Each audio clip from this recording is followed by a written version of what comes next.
Ban Afrique, ban Europe, ban Amérique, ban Asie, ban Océanie, ban mukili mobimba. Biso nyonso to s'abonner massivement na Kianzila TV.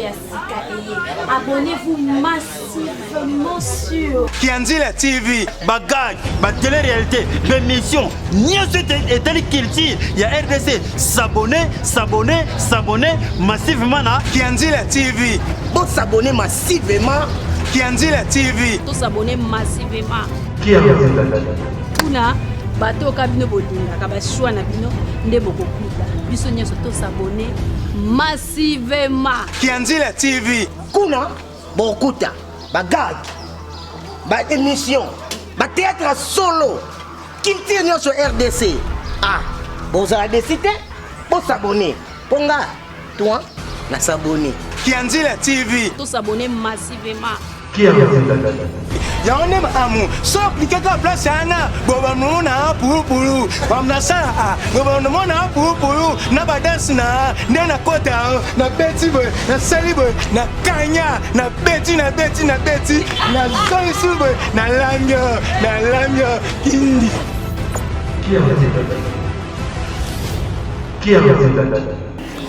matondi mingi pe mbote mingi na balandi o balanda kabiso na niveau ya internet na chaîne habituée ya YouTube oyezali bongo Kianzila TV pour na peuple Congo to pe mokili mobimba to pesi bino merci mingi pe to tombeli bino oyeyi malamu na kati émission na bino ya Kukele na où tozali ko lobela sur le peuple africain sur le peuple Congo na bao bazali mosika bazali na mboka ya bapaya to pe bao bazali awa lelo tozwami lisusu na bandeko na biso ya KKL pour la deuxième partie na biso ya émission oto ya mibango pour na kolobela o etali bongo indépendance ya Royaume Congo kolobela pe o etali depuis tozwa lipanda kino lelo nini ya malonga esalami to peloko nini o ezali kotambola te bandeko na biso ya KKL bakolakisa biso te ba kolimbolela biso mabe nini ezali kokanga mboka na biso RDC etambola malamu est-ce que ezali na baye bazali kokamba mboka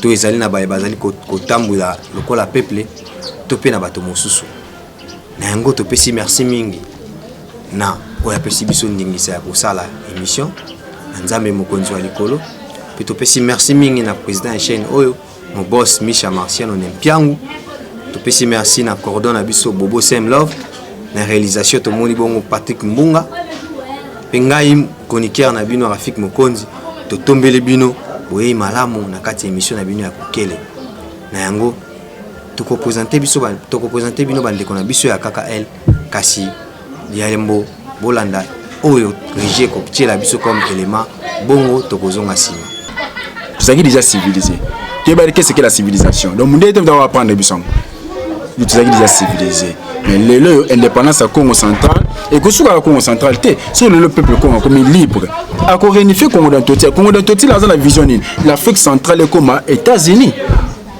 yango monde la zo banga vision on a on combattre biso vision c'est limité quand la Congo non trop qu'en Afrique centrale il faut créer n'est-ce pas confédération Afrique centrale oh le chaque peuple relaxe n'est-ce pas connaissance na savoir-faire na retombola toute l'Afrique en général pe le monde bako landa n'est-ce pas le kolowana matondi mingi mais est-ce que ozomona te tant yozo bozo lobela indépendance na peuple Congo lobie pe eteke ceux qui peuple Congo a indépendance peuple luba pa kola ozomona te wana des choses sala ozo kabola déjà RDC ozo panza yango te yo kaka papa na biso Kabila le père alobaki le Congo demeurera uni oya bino to moni bokomi ko panza yango nde na yebite lelo na moni aussi minzete na hote ya bokonzi na yebite soki babotoli onanu ote oloba bongo bazo selon nzete wana po nazomona na yebi pete soki okoyebisa biso bozoloba bapesa bino indépendance lelo soki bozwi indépendance est-ce que bozana bato penza bakotambwisa peuple Congo malamu to ekozaka mobulu simene bamususu bakanisa kini to singa indépendance za pa N national un tribal existe na moté N nationaliste non tozo singa indépendance na biso parce que to miyebi otozali N'oubliez pas que nos peuples Congo, un peuple moko, peuple dédié, peuple choisi de Dieu, pour nous orienter, ce frère des races. Donc, biso ça ba mikolo ya ba peuple bas en Afrique. Tout ça censé orienter ba. Tout le monde. Tout ça censé orienter ba. Donc, na la question no mutu no tuni papa eza nango te par haine, non. Tu es né pour reporter lumière parce que tout ça na temps où sengeli chaque peuple a son indépendance, chaque mutu a son indépendance na ye. Na rolande la volonté à tata Nzambe wa keli konase. Eza que no peuple wa keli bazala uni. Il est volonté de Nzambe. Mais le peuple congolais a uni, a divisé. Il y a le Congo Brazzaville, le Congo Brazzaville, la race Congo Brazzaville. Aza le thème Aza Brazzaville dans un déconamante. Comment les voisins, les comme il faut au 4 fois visa. Au Aza Angola, le so comme qui Angola, terre n'a moko. Et le comme étranger. Ils ont connu, ils ont bêtise. Parce que volonté de Nzambe que nos peuples a signé. On a volonté de Nzambe. Parce que la télévision que nos peuples outi na ne Congo ni na maman Nzinga ngono. Bazaki ini. Congo a tout des ini avant conférence de Berlin 1985. Mais là, la volonté à Mundele, les petits sont aussi se réunir dans la conférence de Berlin. Ça qui ba cantation pour le carte magique exister. La volonté ba petits sont aussi se réunir qui sous guide ya Bismarck, na volonté de Nzambe. Tout fumo kimbango volonté ni sengi puisque se soumettre au peuple Congo, n'est-ce pas? Volonté de Nzambe o elinga lingi qui no chaque peuple ba siré, n'est-ce pas? Indépendance na bango pe ba sini bazala uni bazala ba évoluer, n'est-ce pas? Volonté de Nzambe ni sengi se soumettre les autres se soumettre à la volonté de Nzambe. Non, volonté mutamukili toujours ba ngapete parce que fumo kimbango derrière nous. D'ailleurs, pas beaucoup la Kiango. Ma prophétie pèse bien concernant l'indépendance du Congo central. Depuis ce toujours quoi interpréter kaka. Mais ça ma sakolo so sakamaki na bantu mo na biso sakola Kiango. Donc toujours quoi interpréter kaka pour vous dire que non tolinga te volonté tata Nzambe fin de fait que kokisamba. Ce qui le toujours indépendance à Congo central, yeba que non Angola eza mabel na biso to récupérer Angola Congo Brazzaville to récupérer. Telle est la volonté de tata Nzambe. Ba frontière wana ba classa wana ou ba kabola wana. Folle et insensé et gozala écarté. Frontière wana gozala té. Parce que les frontières, les salamaki na makanisi ya batu, mais la volonté ya Nzambe té. Tali ce que non, il y avait la tali ici début émission, ba prophète parce que vision et la création du royaume du Congo. Mais tandis que la conférence c'est Berlin Zaki volonté à batamokili pour ne pas faire souffrir d'autres peuples. Parce que Nzambe va continuer quand toujours ça ni côté la rabangon car on a peuple Congo, tout peuple Luba, peuple Ngala, pas continuer quand l'esclavagisme wana. N'est-ce pas que Nzambe réagit? Réagit dans la prière na biso. De tout l'union indépendance immédiate, sans condition. Yangomoni lelo, n'oubliez pas, lelo même pasteur chrétien. Quand on a talisa bongo recommandation fumokimbango, pasteur chrétien, ou le basal rabassement de l'église, tandis que bazar on Jésus chrétien, bazar on formation na butu ba kinosa makambo susu, na mwe ba prêcher makambo susu, ba ebitan ba kinosa ba catation wana, ba ebi nani wazali le vrai libérateur ya mboko yo. Penane sengeli alongola mboko oyo na bohumbu. N'est-ce pas c'est fumo kimbango. Même nos politiciens ba yebi cause ya souffrance mboko. Ba yebi ndenge to s'en sortir. Mais ba osala hypocrisie pour la nini ba servir ba mettre na bango o ba sala nini ou ba pesa bango ni pouvoir osala nini ya ko régner. Mais ba yeba été fumo kimbango atelemi. Fumo kimbango atelemi na fimbo. Oh nyo surtout atambola la solo.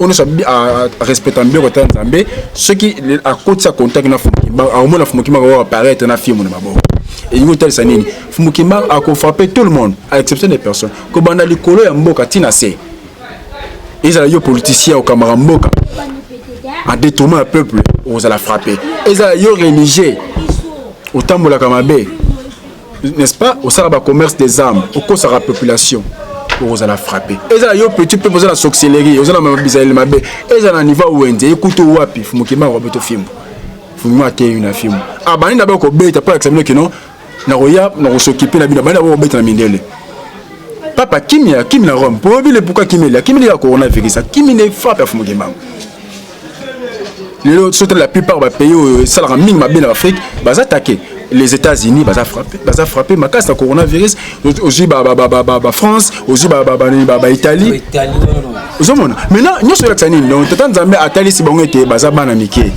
te koki esalani po basani bazonga nord batika Afrique ezala libre mais ntango okozonga maintenant ayesko maintenant longine na minute oyo maintenant eza na RDC to na Congo et to na Afrique donc Afrique maintenant sikoyo Fumukimanga alinga frappé ako frappé ba nyonso bazali kotambola n'est-ce pas na volonté tata nzambe te même na bangunza lelo yo o bazotambola ndenge sengeli te bango pe bakozala frappé pour Fumukimanga telemi ako frappé na bangunza à l'exception des personnes yango moni Fumukimanga otalisa nécessité ya kintuati bangunza lelo yo baza censé ya ko prôner kintuati tant tout ça sur la tente on a biso ba makesa vuvamu biso makesa ya BDK biso makesa ya DKB non na temps il faut parler kintuati parce que tout le temps où le peuple comme tout peuple africain est libre est-ce que l'indépendance pour aux hommes faut ça la liboke boza la bomoko si toute l'église qui mangiste église qui mbaza censé aussi ni ba sangana ce qui ba sangana te Fumukimanga telemi na fimba ko frapper bango ako frapper bango ezala mo côté ya centre ba tata ta ba telema ki bazaki ni liboke mais lelo biso lelo to hérité ba tata o bazaki liboso to diviser lingomba est-ce que tout ça la fierté ba papa mais tout ça la fierté ba papa te d'où baza censé n'est-ce pas ya ko signer pour bazala ba exemplaire so bino boko sangana te boso inana ko boni be boko te ba bandemi o baza na conflit bo te ba ndengeni bino bozo ba exemplaire te na même na bangunza le moni fumu mwana nsemi lelo azali le persécuté lelo bazo ba nini kaza na coronavirus mais on a zo ko avertir lelo les États-Unis na ebi ki ba dirige comme mboko baza na ba serviteur mindele mais ba été Fumukimanga est derrière azali bosso na bango pasa na sima na bango il va frapper d'où malheur nyonso ko koma na longia kongone mwana nsemi o nyonso ko koma na mboko yo le gouvernement place et les occidentaux bazala ba responsable ma yo koma na mboko yo ceux qui lelo le fumu mwana nsemi bakufi yo mboka oyo to za na boyete to za le peuple congolais le 4 janvier ba bengana ki ba mindele ba telema ministère le peuple congo ba bengana ba mindele na mbula guerre de mbula le roi Vitakanga c'était le peuple congo bundé contre les portugais peuple congo ça peuple guerrier d'où bon susciter colère à peuple congolais l'idée charismatique peuple congo fois à la libre donc liberté naie est immédiat fois à la immédiat donc avant le 30 juin il faut Fumumwanante mazala libre sinon te to sala ba protestation n'est-ce pas donc ba protestation pour la liberté naie ba libérer azala coronavirus te to que bazala makanisi ba éliminer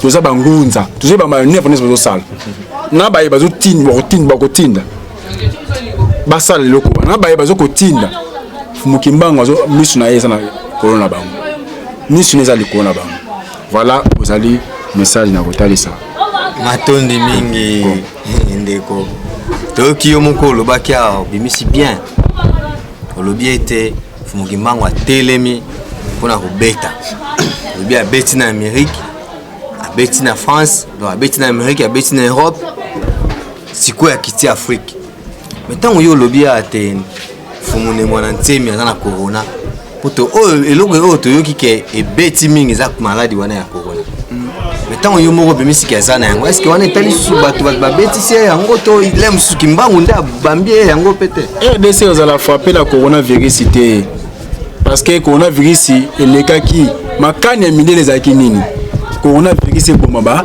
yini makanisi na bango muni balade to éjecté na Chine fin de faire peut-être ba noir ba kina mi na Chine ba roya ko kota en Afrique ba ko kufa belé bazana bon hôpital te bazana bon na ba crise biso to la poter parce que tout ça ba matériel tout ça organisé mais tata Nzambe ya veranyo na nyos à répondre bango RDC ezali touché la coronavirus te j'ai dit et j'affirme on est Fumukimanga fumu mwana ntemi aza touché na coronavirus te fumu kimbangu akobeta mboka oyo na lolenge mususu akobeta pe Afrique na lolenge mususu mais makani na bango projet na bango ni ba kosele makambo zu coronavirus pa bani voilà kufa na coronavirus eza lokuta ça déjà toujours cas déjà meso toujours mona mayonnaise bazo sala mais total ici bango en avance ceux qui ba me ko toucher du ba kozala ba responsable oyo kokoma na mboko et le bien zama lo ba fumu kimbangu donc papa boss c'est quand même libre parce que ce coronavirus ezali na mona wenzala mais basi basile tala wenzeli bokanga na wete wana tala ba morke yo ki morke ça ne ba kanga na so coronavirus ezali ba kufa mas coronavirus na mboko ezate mais to mona ki ozotamwa na cashness yo pozo banga corona nga mais moni nini zaona tozana mission tozoko sala mission tozoko sala senga n'est-ce pas et senga biso to sala n'est-ce pas to se comporter n'est-ce pas dignement cash né ezali comment dirais-je ba nini obozo ko lata wana ezali comment dirais-je kaka non manière oyo comment dirais-je manière oyo nani gouvernement ezali ko sala ko obligé pour nini ba pays occidentaux mona pe que noté kuna pe coronavirus ezali pour financer bango zomona pour financer bango mais ngana za na cash nete alataka yango pe te pour na bike malade ezali te bon so bata mibeko bakangi okolobani bakangi nga mais vérité total ça sont partout le total sont ndako na ngata bon baza ça faut baza la informer non faut ça na pas informer matondi mingi yoki bandiko na biso kaka ele bazoloba malade ezate mama Rebecca yoki babina Congo corona ezate corona ezali te kasi toki olobi makambo ya révolution awa italien fumu mwana ntemi pesi ba alerte awa pesi ba me o ezalo ko la message zo pesa la bato mesusu OK soki lelo mwana ntemi fumu na biso akufi mboki kozali susu te c'est que bozana iloko bozo préparer to guerre mususu bozo préparer parce que tu yebi ke ba comment obenga fumu mwana ntemi ke azo sala ko la rébellion moko boy na kati na mboka OK olebino bo memango na ndenge fumu kimbango lobaki na ndenge ya calme ti makambo kosila mais bino bozo créer déjà mandoki o mususu to loka ki ya bandika meto ki tuko babia uzasu ndikate ebite yo ko ebisa biso soki bo ezani ni bozo préparer déjà pour ceux qui mboke koza boté donc c'est que bat bako kufa lisusu ole bat bako kufa na corona c'est que bako bat kufa na bandika et so on a réservé la Tanzanie ngana koloba te oyo uta munoko na ngate na koloba oyo mwela Congo to Tanzania zo ko dicter mais Tanzania talisika que ceux qui lelo tout mwana ye atindeli bino bozo comprendre été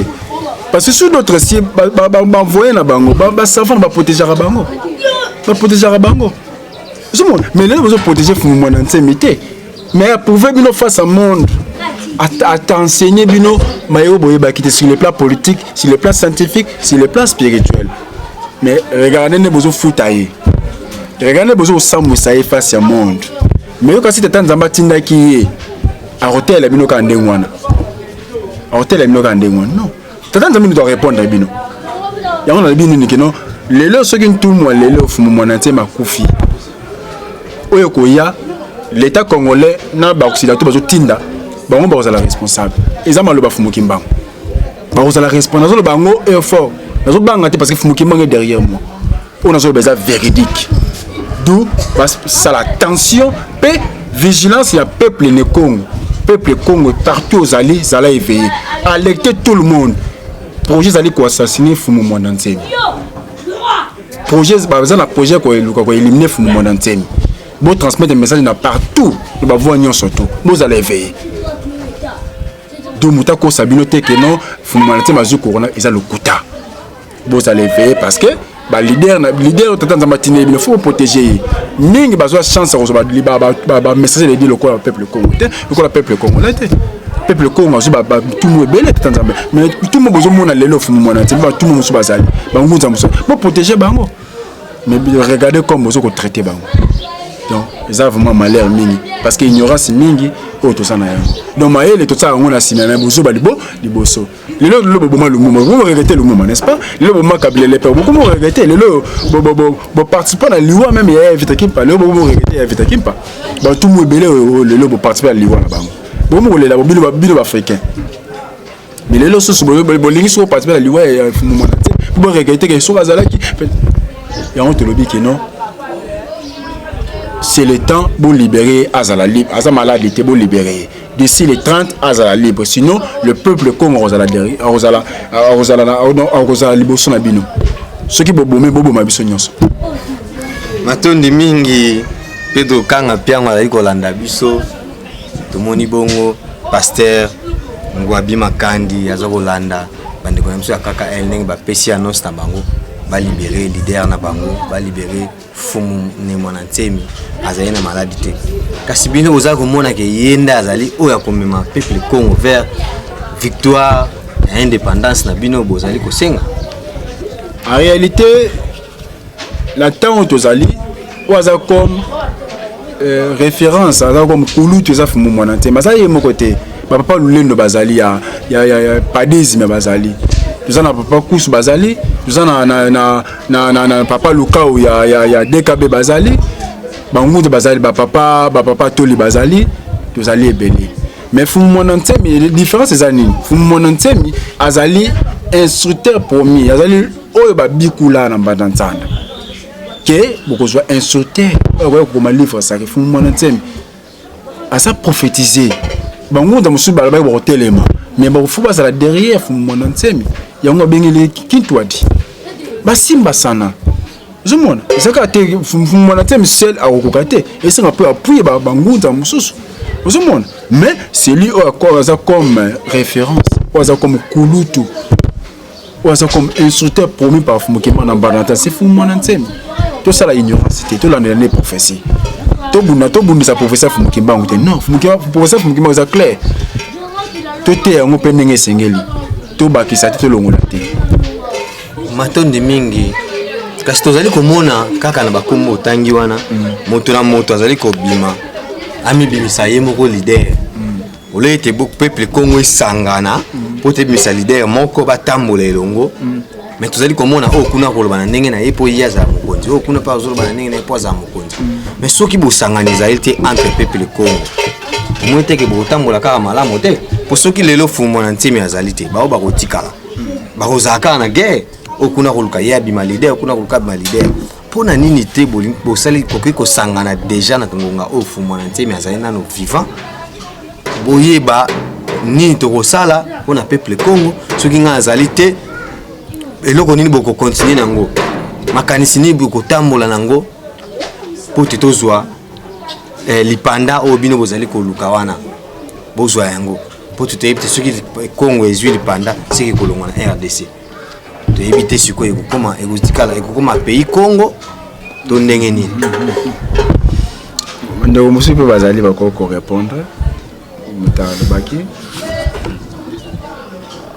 en fait moi ba guerre mike entre ba dirigeants du mouvement où ils ont ça de activité à Fumukimbangu vraiment BDK KKL DKB amususwana eza natana yango wana vraiment likambo ya unité ya bangunza eza prophétique mais ekoya na lolenge na yango donc eza naturel eza naturel yango na part na biso qui peut dire que ça peut passer un message ya unité ya bangunza parce que ezali recommandation que pour le moment tant il faut unité parce que unité ce que les été autour le moment bien ils ont pas si vraiment ni force là parce qu'ils nous fait la force et la ni pe ko tia sur moi musapina maramuta muto to lo basira mon enseigne ba comprendre vraiment mon enseigne bien mon enseigne as scientifique as politicien as actualiste ma mususu yi asala ka bazwango contrairement les gens ne savent pas qui est mon enseigne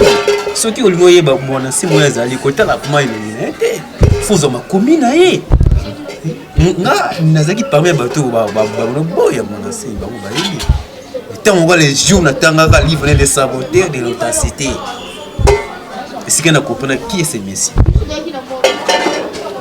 mais l'homme là mayele oyo mabe aza nango ayebi oyo eza mwana seni parce que ba être wana tant baza secteur ekana ba énergie mo boyo oyo ezopesa lumière na mabota mondele ayebi bien basi du temps ayebi mamuni surtout wana alors pour ko bimisa mwana seni yete mungu akoya akosala bana ba portion africain parce que les pays de l'Afrique il y a ba RDC ba Brazza ba tout wana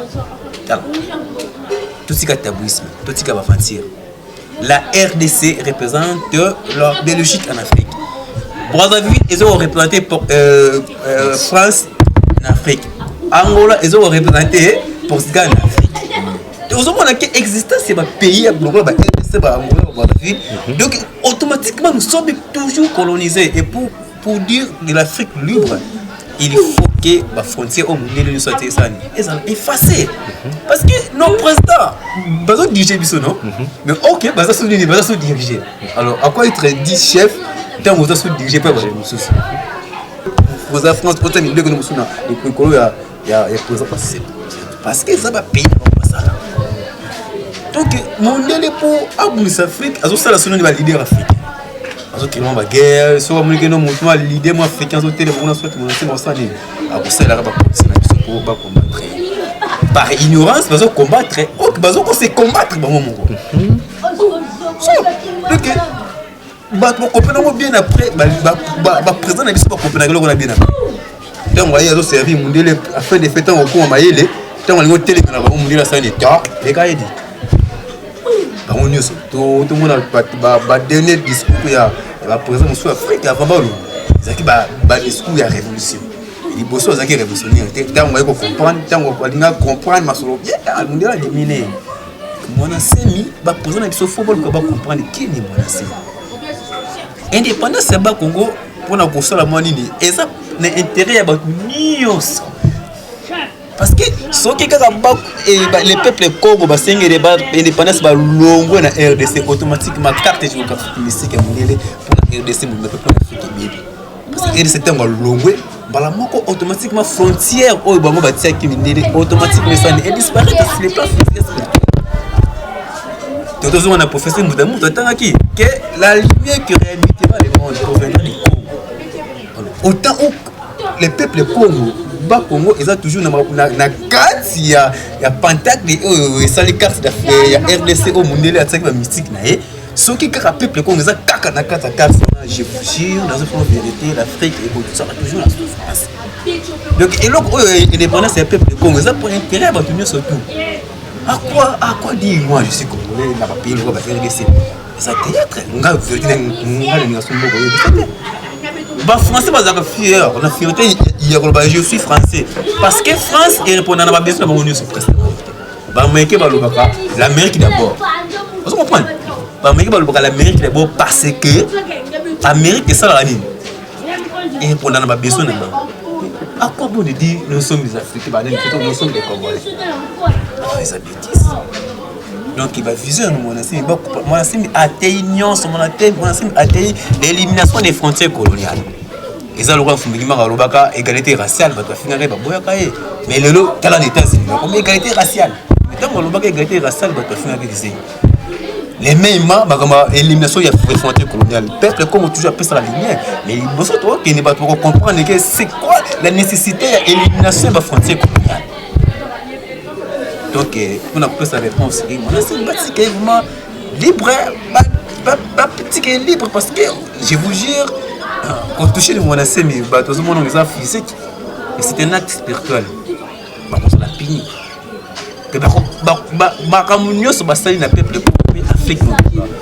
La loi du karma, mais est-ce que vous avez les lots de Brazza eza na ngambo na bango bolobi za pa français angolais za pa portugais na bango moko nanu bato bazali koloba olinga te basangana ba ozana boyokani te normalement la biso ba peuple tozalia to ye bango to yokaka mingi na ngambo Brazza balobaka boma zairwa tika nyoka to yokaka na ngambo Angola kuna balobaka oh soki fossé langa fossé zairens to boma zairwa tika angolais. Mais na biso moko boyene tozali kotambola soki batiki biso ba bon lelo oyo tolongoli mibeko ya français tolongoli ya portugais tolongoli ya ba belge totiki biso na biso totambola na peuple Congo. Est-ce que vous êtes sûr que vous êtes malade? Est-ce que désordre que vous avez dit? Non, c'est impossible de désoler ça. C'est pour ça que il va passer nos chances pour l'indépendance. Pourquoi? Les bas Congo là, il y a un grand chef, un grand leader. Oh, il y a une stratégie, une idéologie. Il fait qu'on parle d'Afrique mobile, vision et malade, il y a beaucoup de Afrique. Donc, clé mon nez sur tes arabes, peuple Congo ça indépendance. Là, moni mondial toujours Israël. Il dit c'est Israël. Et en Afrique, bah doit éviter. Tant qu'on bazar le baba français, bah ça va malé mouké. Bah le m'a voté, bah le m'a battu. Bah le mouké Afrique ça le coup la réforme, mais gâchette et zana Congo. Bah le mouké aider ces moutons gâchette, mais gâchette et zana Congo. Bah le mouké les quais de l'Afrique c'est tout au Congo. Bah le mouké aider ces moutons gâchette. Bah français bon oui c'est nous quoi secte. Bah Congo là. T'as pas prophète ici. Est-ce que nous l'avons battu t'es pas congolais? Mais ceux qui peuple Congo a une vision beaucoup combattant mais fin de fin tous indépendance ya RDC. Donc peuple Congo a une indépendance. Attends on combat c'est bien après Moïse Tchombe quand on a côte voilà. Donc on est exactement normal. Donc évolution Afrique peut concerner peuple musulman va vous imposer. Donc ceux qui battent Congo indépendance na vision ouais na ko éclairer en Afrique nous. Donc ils savent ma gravité la frontière on a ceux qui sont déjà éliminés entre nous la bias muzonga te bolingo entre nous parce que la rive ça bandi ko Congo bazonga ça bandi ko Congo aussi bangala musuba za na boza vide baza bandi ko na bangala o baza na mais pour niveau séparé ba c'est pas ils sont juste matondi mingi kasi mutuna ya suka tokotuna ndeko makanda pona kosilisa ngeta lelo oyo bolobi ke peuple Congo mutabandaka ma indépendance. Les autres ont indépendance, ça fait 60 ans. Tous ceux qui ont accusé les politiciens, tous ceux qui ont accusé les bateaux, ils surtout les qui étaient indépendance, ils ont fait l'indépendance na peuple Congo.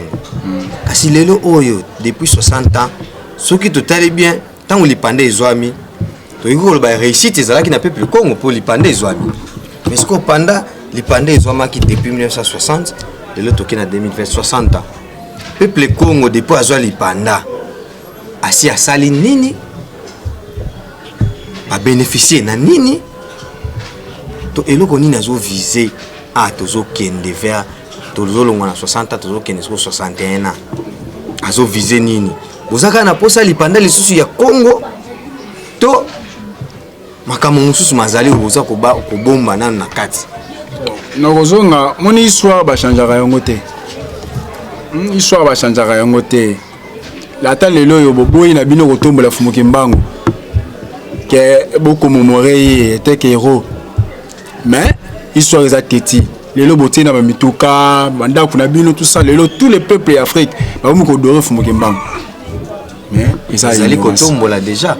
Non, kotombo sur le plan officiel parce que où était le Lumumba mais avant qu'il y ait Botama, l'indépendance avant il y a Botama. Avant il y a Botama. Donc il ne faut pas changer l'histoire. Parce que le peuple qu'on soit leader, on téléma pour l'indépendance. C'est belé. Banimba Samuming, batelema Fumuntuan, batelema c'est belé c'est ça moulay. Mais pour nous qu'on a une question na yo, papa nangai, indépendance il y a peuple Congo, c'est profitable pour tout le peuple RDC et Afrique. Et là, on a photo de Bayango. Les lois, ceux qui ont eu indépendance, n'engagent toujours guidés sur le plan spirituel, n'engagent pas trop être guidés sur le plan spirituel. Il faut que nous ayons clair à nous. Tous on a vu sur indépendance. Parce que l'indépendance, il y a un homme qui a raté. On a moté.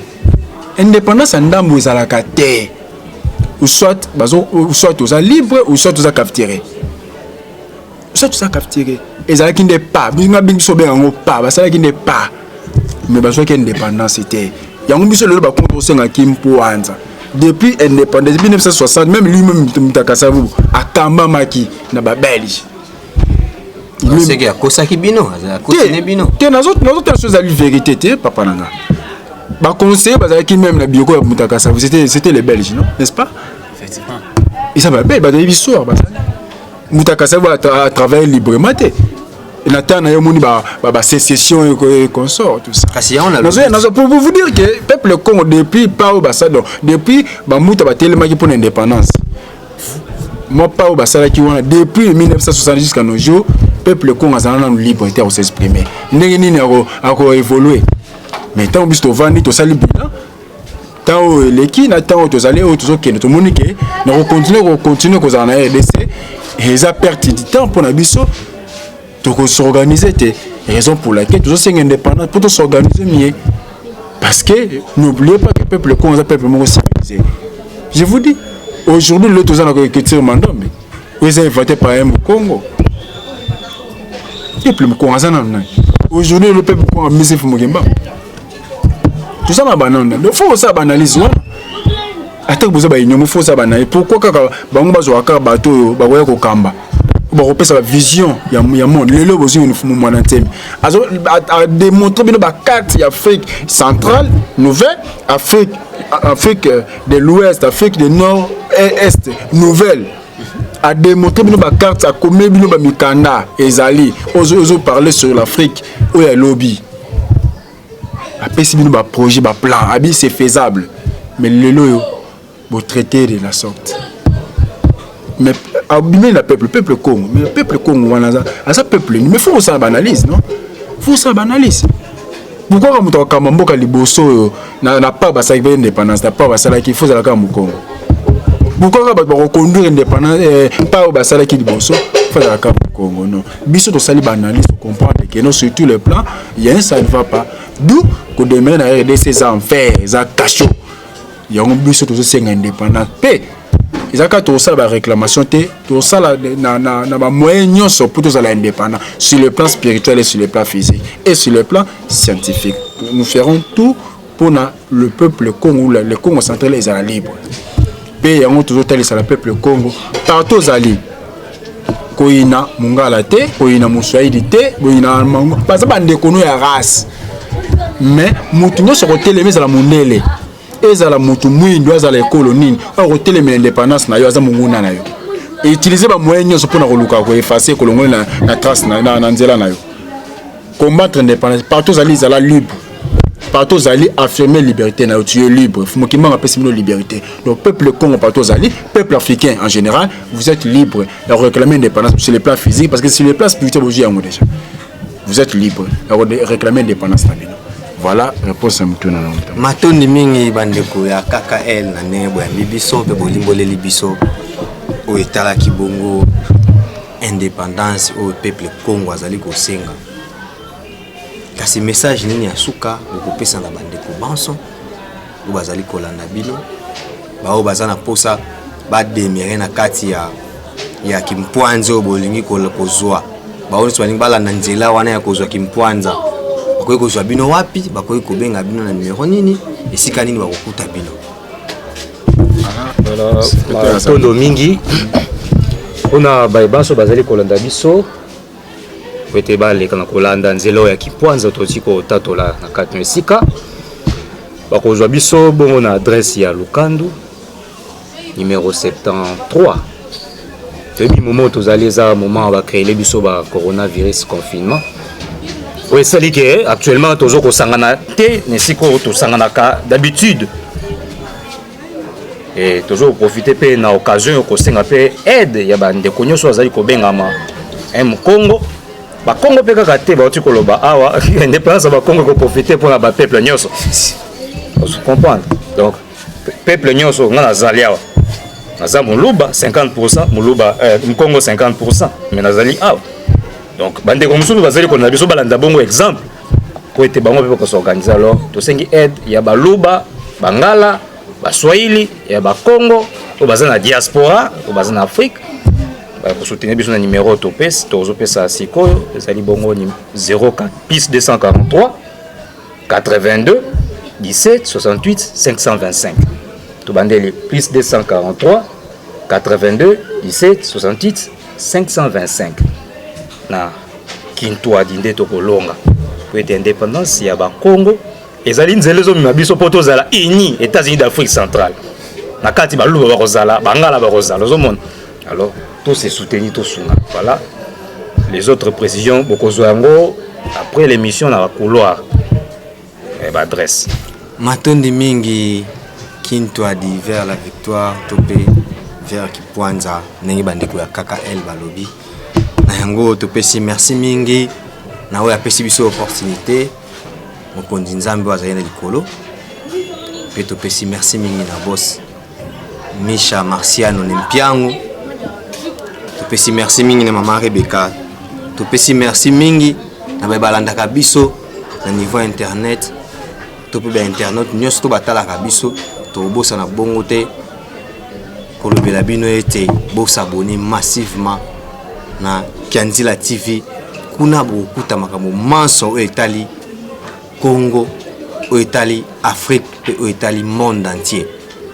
Topesi merci na balandaka biso tomoni bongo na mboka Allemagne Santos Malukisa entraîneur international ya tennis.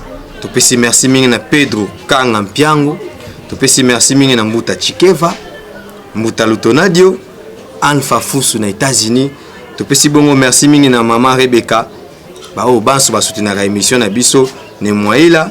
Topesi bongo merci na Pasteur Ngwabi Makandi et Mabaka na Italie ba banso bazali kosala ete émission oyo etambola malamu.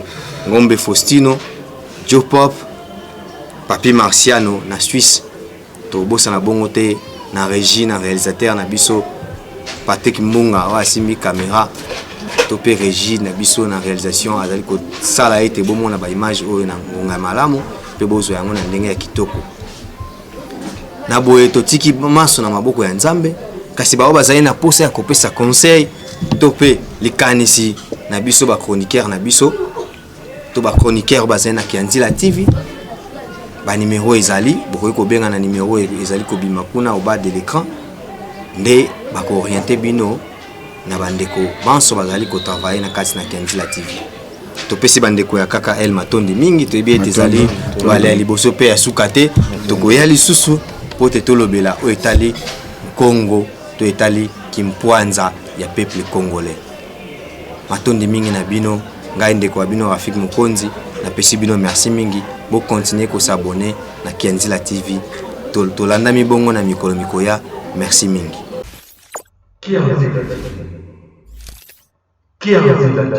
Ban Afrique, ban Europe, ban Amérique, ban Asie, ban Océanie, ban mukili mobimba. Biso nyonso to s'abonner massivement na Kianzila TV. Abonnez-vous massivement sur Kianzila TV. Bagag, ba télé-réalité, l'émission, nyonso etali culture ya RDC. S'abonner massivement na Kianzila TV. Bon s'abonner massivement Kianzila TV. to s'abonner massivement. Kuna bato kabino bolinga kabashwa na bino nde bokokuta biso nyonso to s'abonner massivement Kianzila TV. kuna bokuta bagag ba émission ba théâtre solo culture nyonso RDC. Bozala décidé bo s'abonner ponga toi na s'abonner Kianzila TV. to s'abonner massivement. Yaone amu so cliquer ka place ana boba muna pulu bamna sa boba muna pulu na ba dance na ndena kota na beti boy na sali boy na kanya na beti na zoi su boy na lamyo kindi